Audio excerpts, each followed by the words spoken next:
Assalamualaikum warahmatullahi wabarakatuh. Jumpa lagi di channel Bang Ipung. Semoga kita semua dalam keadaan sehat walafiat serta dimudahkan rezekinya. Mungkin sebagian dari kita ada yang bertanya, apa sih kegunaan kita mengisi pengalaman kerja atau daftar riwayat pekerjaan dalam pengisian DRH kemarin? Nah, dalam kesempatan kali ini kami akan berbagi informasi resmi. Diangkat P3K, apakah masa kerja honorer dihitung? Namun sebelum lanjut pembahasan, mohon dukungannya bagi Anda yang baru menemukan channel kami dengan subscribe dan tekan tombol loncengnya agar tidak ketinggalan info dan tutorial menarik lainnya. Serta like, komen, dan share agar video ini dapat bermanfaat bagi orang lain. Terima kasih atas dukungan Anda. Baik, kita akan membacakan informasi atau berita terkait dengan masa kerja honorer, apakah dalam pengisian DRH kemarin itu terhitung. Resmi diangkat P3K, masa kerja honorer tidak dihitung lagi. Sejumlah guru honorer mempertanyakan masa pengabdian mereka yang panjang, apakah masuk dalam penentuan golongan pegawai pemerintah dengan perjanjian kerja atau P3K. Contohnya, guru kelas dengan masa pengabdian 18 tahun, apakah bisa setara golongan 3D PNS? Apakah tidak bisa pengabdian saya yang lebih dari 18 tahun dihitung untuk dasar perhitungan gaji P3K? Jadi bukan golongan 9 atau setara 3A PNS, kata Hayani, guru honorer K2 dari Kabupaten Pati kepada JPNN. Menurut pengurus Aliansi Honorer Nasional (AHN) ini, bila masa pengabdian honorer dihilangkan akan sangat merugikan bagi mereka harus memulai karirnya dari bawah lagi.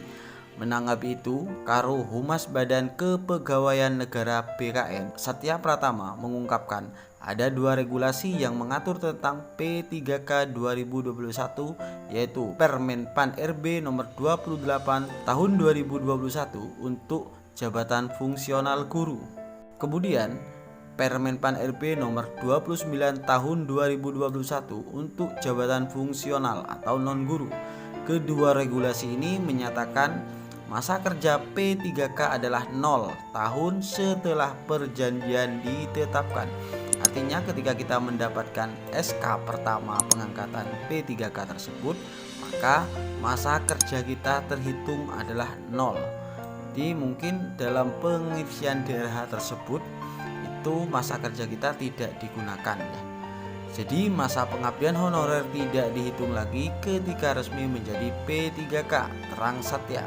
Di dalam Permenpan RB 28 tahun 2021, lanjutnya golongan gaji P3K guru yang dipersyaratkan S1 atau D4 ditetapkan pada golongan 9 ya.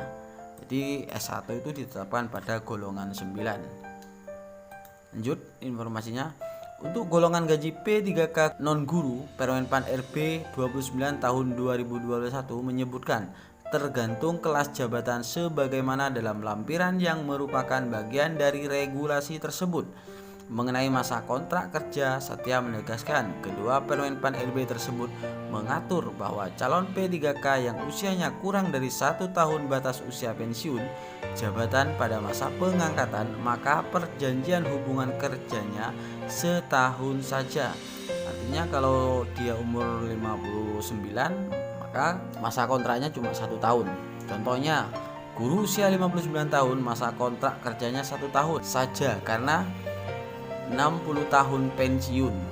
Sebaliknya, kalau usia pensiunnya masih panjang, pejabat pembina kepegawaian P3K bisa memberlakukan masa hubungan perjanjian kerja minimal 1 tahun dan maksimal 5 tahun.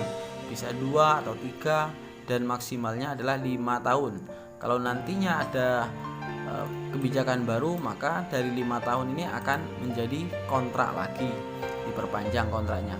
Masa kontrak kerja itu bisa diperpanjang sesuai dengan kebutuhan masing-masing instansi pemerintah, pungkas Satya Pratama.